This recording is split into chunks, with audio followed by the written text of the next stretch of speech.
Bienvenidos una vez más a este podcast de Gravedad Cero, 30 años andando. En esta ocasión estamos con un surfista, entrenador, emprendedor y amigo de El Salvador, Marcelo Castellano. Bienvenido, Marce. Muchas gracias, my brother. Aquí feliz de estar acá con vos y compartir un par de historias. Sos salvadoreño y sabemos que nuestro estudio está en Buenos Aires. Contanos qué estás haciendo acá en la ciudad de Buenos Aires, en Argentina. Bueno, la vida, y quizás ya les voy a ir contando detalles, ¿verdad? Me llevó a casarme con una argentina. Ahora tengo una hija también, mitad argentina, mitad salvadoreña, así que se ha convertido como en mi segundo hogar y aquí estamos visitando a la familia y pasando un buen rato. Bien, comiendo un poquito de asado, tomando unos mates y aprovechando también No se puede decir que no, y siempre llego con un par de kilitos de más de regreso, pero bueno, con ganas aquí, siempre comiendo carnita. Marce, los que te conocen en el mundo de la industria del surf saben que sos el entrenador de Brian Pérez, ex surfista competidor, emprendedor, y bueno, no llevas adelante Puro Surf, que es un proyecto enfocado en lo que es el entrenamiento del surf y el turismo del surf. Eso es algo que hoy ya es concreto, pero hay una historia detrás de todo eso y es lo que me gustaría un poquito hablar y que la gente te conozca, ¿no? ¿Cómo eran tus momentos cuando comenzaste a competir, ¿no? Que fue tu inicio en el surf allá unos años atrás. ¿Cómo era competir en ese momento en El Salvador y cómo arrancaste? Bueno, inicié a surfear cuando tenía 5 años. Mi papá es surfista, mis primos, tíos, toda mi familia son surfistas, así que ya nací en un lugar bendecido. Y bueno, desde pequeñito me enamoré del surf, como cualquier niño que juega con el mar y obtiene esa magia del océano. Entonces crecí jugando con el mar, y después empecé con una tablita, empecé a surfear, a meterme ahí en las espumitas y de repente estaba totalmente enamorado del surfing y como a los 12 años dije, esto es lo que quiero hacer para toda mi vida. Entonces ahí es cuando empecé a competir, empecé a seguir el circuito nacional, y empecé a vivir el surfing ya en la parte competitiva, ¿verdad? Ahora las cosas son muy diferentes, pero en el pasado la verdad es que no sabíamos lo que iba a pasar en este momento y lo disfruté, cada parte de ser competidor, la disfruté al máximo y... después empecé a competir en el Tour Latinoamericano y empecé a tratar de hacer mi carrera como surfista profesional. Claro, en esa época pues no habían las oportunidades que hay ahora, no tenía la información tampoco que tengo ahora como entrenador, para decir llevar mi surfing al máximo nivel. Pero nada, fueron épocas increíbles. Logré ser campeón nacional, logré obtener patrocinadores en aquella época. Me patrocinaba Oakley, me patrocinaba Monster. Entonces yo estaba viviendo mi sueño totalmente, ¿verdad?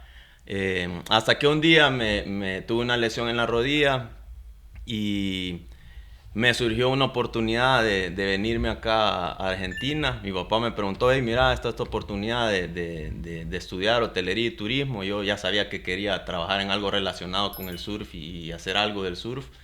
Así que vi la oportunidad, me metí al mapa, vi a dónde estaba ubicado, dije las olas están ahí cerquita, y ya cuando llegué acá pues me di cuenta que era el río, ahí que no había... Esta anécdota es buenísima, Marce. O sea, vos pensaste, cuando uno ve el mapa, obviamente, ¿no? En ese momento me imagino que también más joven vos, por ahí un poco más distraído, vos ves el mapa, claro, vos si no sabés absolutamente nada de Argentina, parece que o sea, el río de la Plata se une al mar y el río de la Plata es tan ancho que parecería como que estabas en un lugar donde había olas y cuando llegaste te contaste que era un río marrón sin nada de olas. No había nada, era todo lo contrario. Yo estaba acostumbrado a despertarme, escuchar los pajaritos, escuchar las olas, y aquí me despertaba y escuchaba las ambulancias, los autobuses, de todo, así que fue diferente y sí, esa equivocación, yo tengo déficit de atención, entonces nunca fui el mejor estudiante. Si me preguntas de los mapas, las direcciones, también soy bien desubicado, así que llegué y obviamente me había equivocado, no eran olas, sino que era un río, ¿verdad? Pero eso trajo un montón de cosas muy buenas a mi vida y fue una etapa lindísima. Ahora quiero hablar un poquito de eso, Marce, pero antes, para no irme un poco del tema, me gustaría saber, hoy ya Surf City es un lugar que creo que es un ejemplo para el mundo de cómo se enfoca el turismo en surf, la competencia, ¿no? Y el proyecto de Surf City es algo que es único en el mundo y eso te da una estructura para que vos puedas desarrollar tu negocio del surf y puedas surfear. Pero en el momento que vos competías era otra cosa, había mucha inseguridad en El Salvador, era muy peligroso incluso ir a surfear. ¿Cómo viviste o tuviste alguna situación donde era muy peligroso para vos ir a buscar olas? Sí, bueno, en El Salvador en esa época, en todos los lugares básicamente era inseguro andar y la playa no era una excepción. Es más, ahí en la playa, a diferencia de otros países, ahí es donde hay las mayores necesidades, es donde vive la gente pobre, no es a donde están las grandes casas. Ahora está cambiando la cosa, pero en ese tiempo era un lugar bien humilde y a donde hay necesidad, pues también muchas veces hay delincuencia. Y lo que ahora es agarrar mi tabla, ir tranquilo caminando a surfear y ir solo pensando en las olas, antes era una misión. Era como, por ejemplo, Punta Roca. Cuando ibas a surfear ahí, no había un acceso, no había un parqueo enfrente de la ola ni nada como ahora, sino que era un terreno privado con alambres de púas y que para empezar habían como 15 perros que vivían en ese ahí. Entonces lo primero que pensaba antes de las olas que me voy a ir a dar era, tengo que atravesar a los 15 perros que me quieren morder cuando voy caminando ahí. Entonces, primer misión, perfecto. Pero además de eso, también pasaban cosas. O sea, de repente habían pandilleros que estaban ahí en la zona, habían algunos pandilleros que surfeaban y que consumían drogas y de repente cuando andaban en su etapa de que necesitaban para ir a comprar, pues no ni te reconocían, era como que dame la tabla, dame esto, dame el reloj y te asaltaban. Entonces era toda una misión, era como que primero tengo que pasar los perros, después ojalá que los pandilleros no estén ahorita en su etapa de mala onda y ojalá que no vayan a venir los de la otra pandilla porque se arman los balazos. Se pelean entre ellos y estás en el medio, era lo peor. Entonces por contarte una anécdota de esto, no es que me pasó una vez, sino que pasaba. Estaba surfeando con Chalío, era la playa. Estábamos ahí tranquilos con los amigos. De repente, bueno, va, salgámonos. Saliendo del agua y solo veo que iba una persona corriendo detrás de otra con una pistola y disparándole, y pasando enfrente mío. ¿Verdad? Y era como que al agua rápido, y de regresar al agua. Entonces esa es una de muchas, estar en Punta Roca surfeando y de repente escuchar que se estaban agarrando a tiros. O sea, era el pan de cada día, ¿verdad? Era un sistema en el que uno aprende a vivir, aprende a manejarse y de alguna forma lo aceptas porque ¿qué vas a hacer? ¿Te vas a quedar encerrado en tu casa todo el día? O sea, no, querés ir a surfear, querés ir a hacer tu vida normal y si sos surfista y sos adicto a las olas, pues sí, vas a ir al agua y tenías que atravesar todos esos problemas y ahora lo ves y obviamente no tiene nada de normal eso, pero en esa época hasta cierto punto era lo que vivíamos, ¿verdad? Y era lo que teníamos que enfrentar cada día y pues gracias a Dios aquí estamos contándolo, hay otros que no lo pudieron contar, pero sí eran tiempos de mucha adrenalina y no solo de las olas. Después hablemos de la mamarroca, sí, después hablemos de la ola que está de 12 pies. Esa era otra adrenalina, pero antes de llegar a eso tenías que pasar por cosas que daban miedo, la verdad. Sí, yo me acuerdo, fui la primera vez creo 2004, 2005, fui varias veces antes de lo que es el Nuevo Salvador y bueno, iba en un contexto de un campeonato donde había una estructura para tratar de que nosotros no nos pase nada y estaba bastante armado, pero recién hablábamos, ¿no? con los chicos de acá que están trabajando con nosotros, cómo era no solo ir a surfear, sino la cotidianidad de tu vida, la gente que tenía hijos y llevarlos a la escuela, cómo se iban adaptando a ese sistema, ¿no? Era difícil. Sí, no, era difícil, pues, o sea, vivir en un estado de paranoia todo el tiempo y de que sintas que te están persiguiendo o de que de repente ya te va a salir alguien, es difícil como persona y viviendo en El Salvador. Ya, si hablamos de negocios, hacer o pensar en poner un negocio no es lo que como emprendedor tenés que pensar y decir quiero ver si me va bien o vendo o no vendo y logro salir adelante. No, primero era, ok, lo voy a poner, ahora me voy a poner en el mapa para que las pandillas, sepan quién soy y me caiga la renta. De ahí que lleguen a cobrarme la renta. ¿Cómo era lo de la renta eso? El diezmo le decían, ¿no? Es como una cuota que vos tenías que pagar. Sí, era como... Es como que te lo vendían de esta forma. Era, ok, tenés que pagar todos los meses tanto y yo te voy a cuidar. ¿Pero de quién? De yo mismo. O sea, si me pagas, todo está bien. ¿Ya? Pero si no, sí, hay problemas. Es una extorsión. Es una extorsión. ¿Ya? Pero la idea detrás de eso era como yo te voy a cuidar y también, digamos, cuidarte de la otra pandilla, esto, lo otro. O sea, era como una forma en la que te la vendían, pero tampoco tenías opción. No era que te decían, ¿querés el que te cuidemos o no? No era, o nos das, pues. ¿Ya? Entonces sí, era difícil. Sí, aparte uno piensa en las maras, nosotros como desde afuera, ¿no? Y la violencia, y pensás en los que tienen armas y en los que están de alguna manera en el campo de batalla, por decirlo, pero eso también requiere una estructura administrativa donde involucra a otra gente también, ¿no? Yo he tenido muchas historias de gente que incluso eran amigos o conocidos que tenían la obligación y que los amenazaban y tenían que ser los cobradores. Era todo un sistema muy, muy armado. Sí, era un sistema que estaba bien organizado y tenían un buen sistema para reclutar y que se convirtieran, digamos, en pandilleros los jóvenes, ¿verdad? Y luego ellos tenían el poder de decirte, si digamos vos eras el panadero que iba a dejar el pan a tal lado y ellos veían que les convenía esa ruta que vos hacías porque podías ver algo, podías avisar de algo, pues te decían, bueno, ahora parte de tu rol va a ser que nos informes qué es lo que está pasando cuando vas allá todas las mañanas o en la tarde. Entonces, un sistema bien organizado de maldad y... Horrible. ¿Y tu viejo quería que te vengas a estudiar acá? También un poco por eso quería como de alguna manera sacarte de eso y que experimentes lo que es vivir en otro lugar, sin eso. ¿Qué había detrás de venirte a estudiar a Argentina? Mira, no era tanto eso, como te digo, ahora lo vemos hacia atrás y es difícil pensar que así era como vivíamos, pero cuando estábamos ahí era lo normal. O sea, era el día a día y nosotros no parábamos nuestra vida por esto, pues, sino que simplemente nos adaptábamos. Entonces venir acá fue como una oportunidad porque mi hermana estaba buscando ir a estudiar a algún lugar.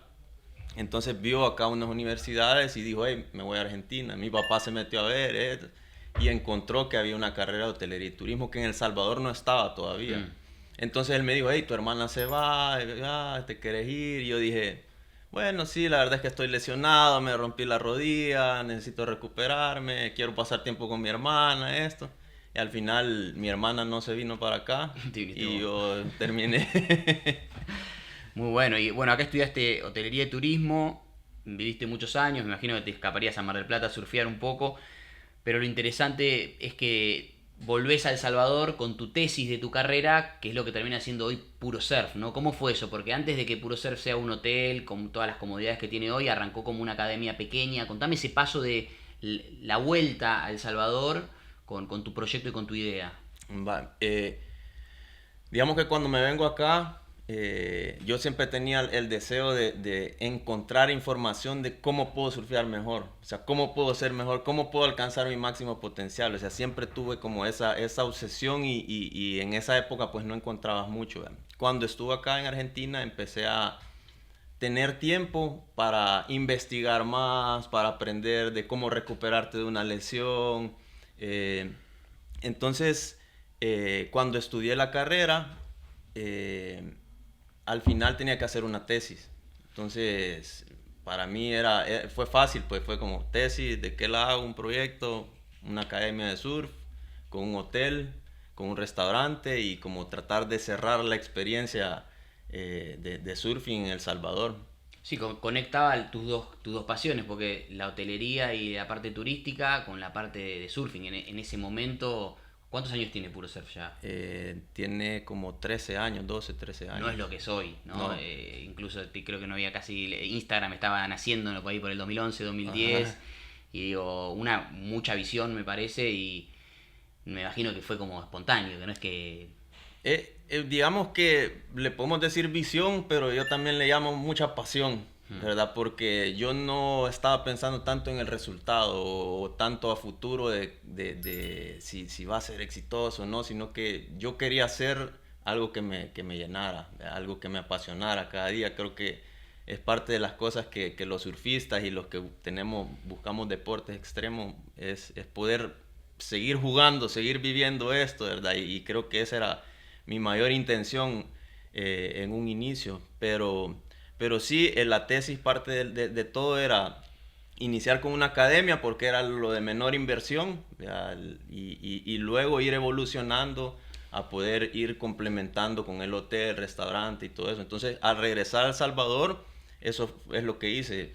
Inicié la academia, hice una página en Facebook, tenía 2 tablitas de surf, renté un cuadrito que está ahí enfrente de la Piedra del Tunco, que vos conocés, y ahí empecé todo. Empecé a dar clases de surf, lo llevé como a un paso más, no era solo como una escuelita de surf, sino que era como centro de entrenamiento.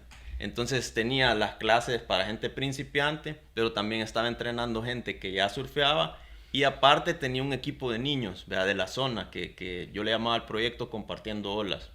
Entonces trabajaba también con un grupo de niños, y bueno, ahí en ese grupito de niños, pues uno de esos niños era Brian, y muchos de los que vos conoces de El Salvador, Heathcliff, y muchos de ellos pasaron por ese programa, ¿verdad?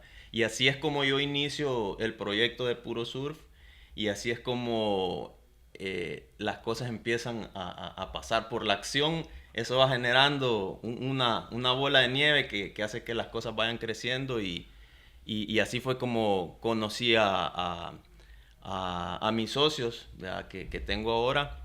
Pero antes de eso, es como algo que para mí fue bien importante cuando inicié todo esto, es que yo no me ponía excusas de no poder tener las cosas como un centro de entrenamiento con todas las herramientas y tener todas las pesas y todo el equipo, sino que yo no veía límites. Yo fui a la ferretería, fui a comprar lazos, fui a comprar tubos, yo creé los saltacuerdas, yo creé las cajas.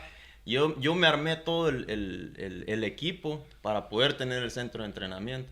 Y creo que esa acción y esa forma de hacer las cosas es lo que hace que la fe funcione, ¿verdad? Y que las puertas se abran, y que, como dicen, hay que dar el paso primero y después las cosas van pasando. Entonces esos pasos que fui dando fueron creando el escenario y la tierra para que luego vinieran estas personas que ahora son mis socios y que me contrataran, vieran lo que estaba haciendo, vieran la pasión. Me imagino que algo vieron, algo creyeron, porque en el momento que estábamos era todo lo contrario Claro, del eso te iba a turismo. decir, o sea, estabas en ese momento, el contexto era de la charla que hablamos antes, o sea, en el Exacto. mismo contexto.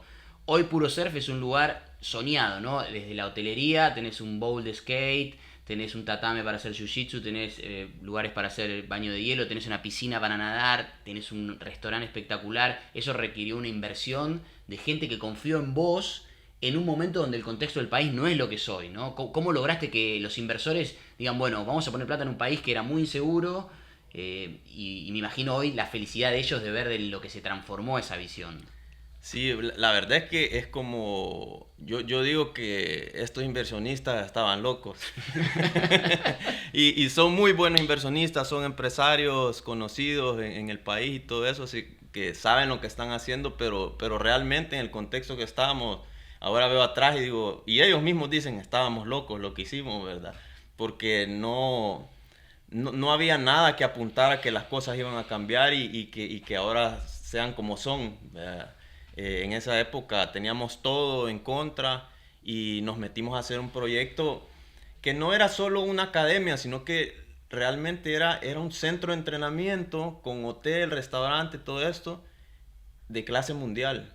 Para O sea, ahí, frente a una ola enfrente de una hermosa. olaza, una derecha, y al otro lado de una izquierda, pero era un proyecto de clase mundial. O sea, había un centro de entrenamiento así en Australia, ¿verdad? Y que fue fondeado por el gobierno, etcétera, pero privado no existía. Entonces, realmente era apostarle a algo que era una locura en ese momento.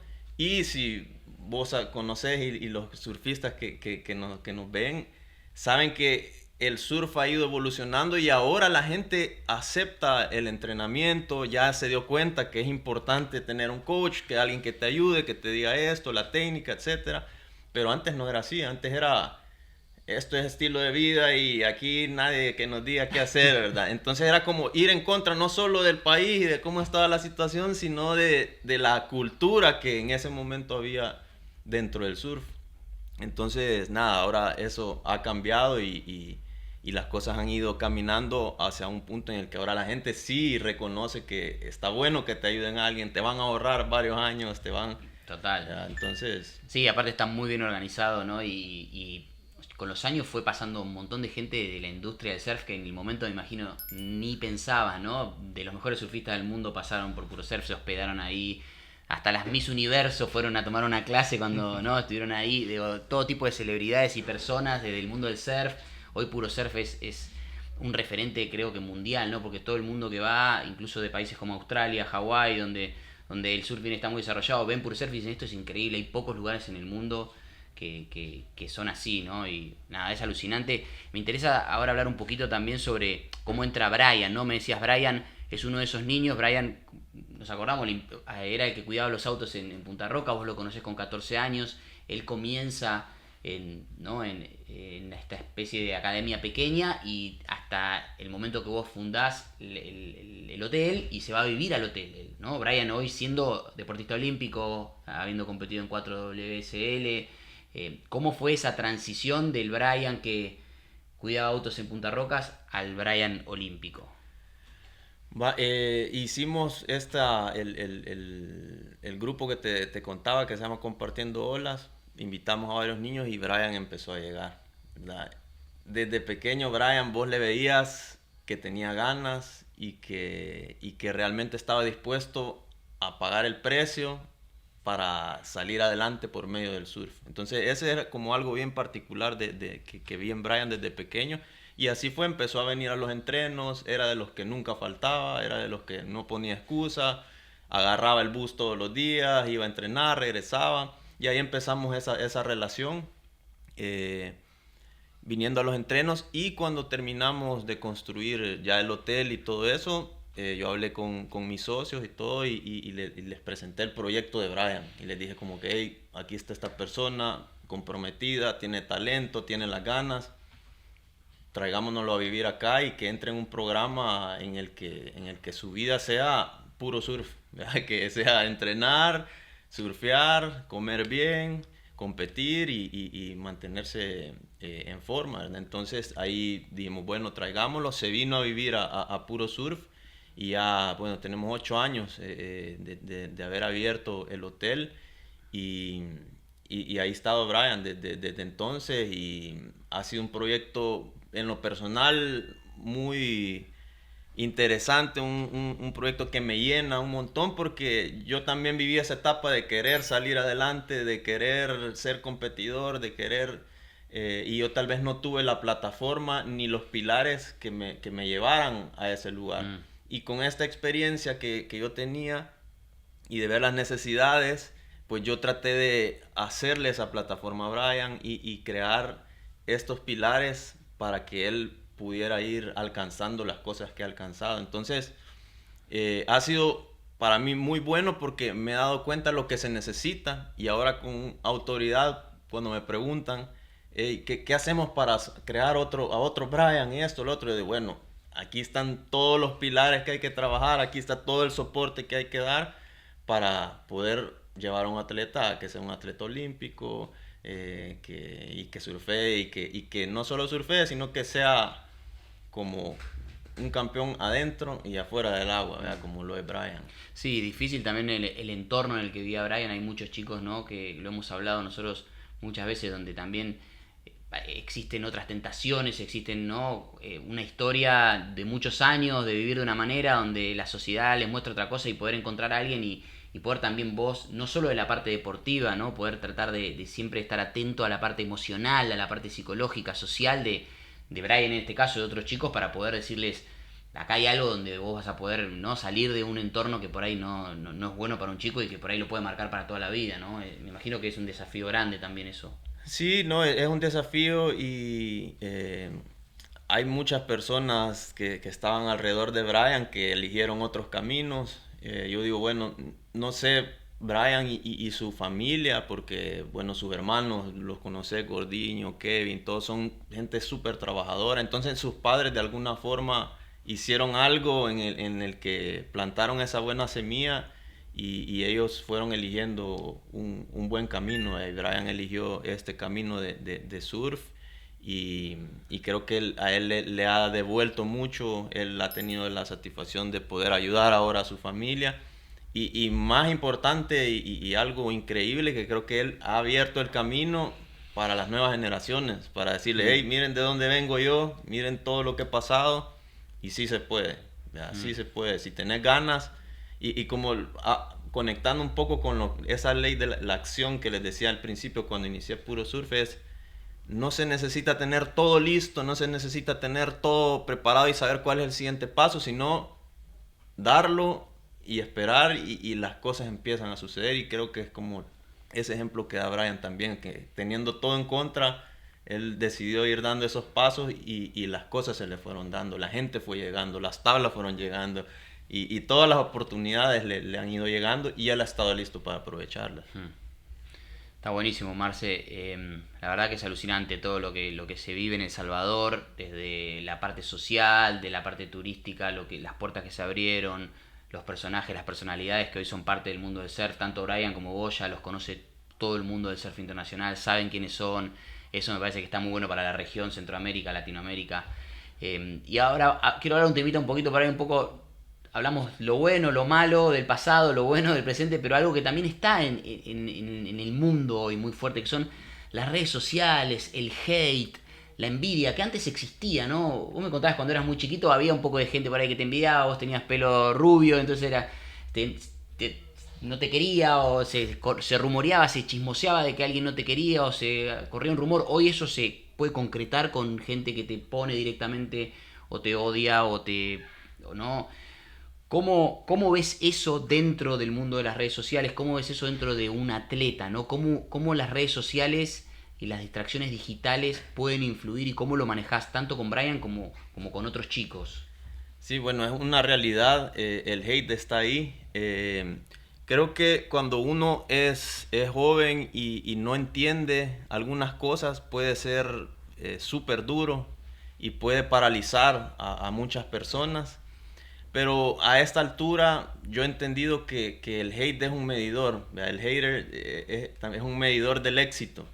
Entonces, si hay haters en lo que estás haciendo y a Brian conmigo, es porque estamos haciendo las cosas bien. Entonces, cuando le cambias y le das vuelta a eso, creo que cuando ves el hate es como, bien, estoy haciendo las cosas bien, ¿verdad? Porque a la gente realmente se le revuelven las tripas cuando ven que a otro le está yendo bien, y a veces, y muchas veces, es la gente más cercana a uno, porque ellos sienten que ellos merecen también eso que vos estás logrando, porque es tan cercano que yo debería de ser el que está ahí, y entonces muchas veces el hate viene de las personas más cercanas.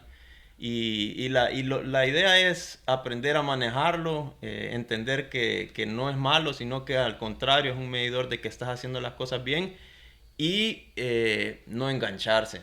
Porque si yo me hubiera enganchado con cada persona que me tiró hate y le hubiera contestado y le hubiera querido demostrar que no de esta forma, creo que ahí me hubiera ido en un remolino hacia lo negativo y he hecho lo contrario. Es como el que me tira hate, yo le sonrío, lo ignoro, no le contesto, y después los hechos son los que van hablando, y los hechos, y es bien satisfactorio de alguna forma que esa gente que te dice, no, que vos esto, que vos Brian no lo van a lograr, que ustedes están haciendo las cosas mal, que vos hiciste, ¿verdad? Y después callar bocas, pero con las acciones, ¿verdad? Entonces es como, yo voy hacia allá, mi enfoque es ese, y cuando yo me enfoco en eso, todo lo demás desaparece. Ahí hay un ejercicio de psicología que me gusta un montón a mí, que es de un círculo. Aquí está, es un círculo con un puntito, y entonces de lo que se trata es que uno pone el círculo en la pared